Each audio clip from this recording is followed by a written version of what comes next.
दसपल्ला थाना रे रक्तदान शिविर वरिष्ठ नागरिक सहायता केन्द्र उद्घाटित। रक्तदान महापुण्य, रक्तदान जीवनदान। एथिनि नयागढ़ जिला दसपल्ला थाना पक्षरु गुरुवार दिन थाना परिसर एक रक्तदान शिविर आयोजन हो जायछि।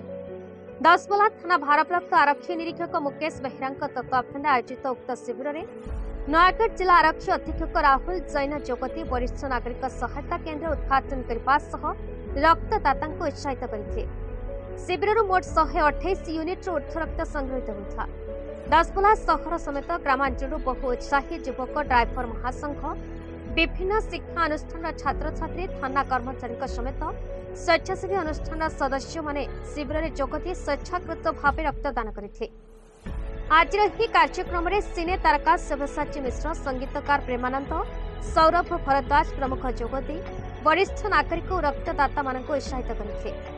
शिविर को आम पुलिस समितिर कर्मकर्ता और थानार समस्त कर्मचारी परिचालना करथिबा बेले नयागढ़ रक्त भंडार कर्मचारी रक्त संग्रह करथिले। दसपल्लारू पीके Panikkar report, be news Odisha.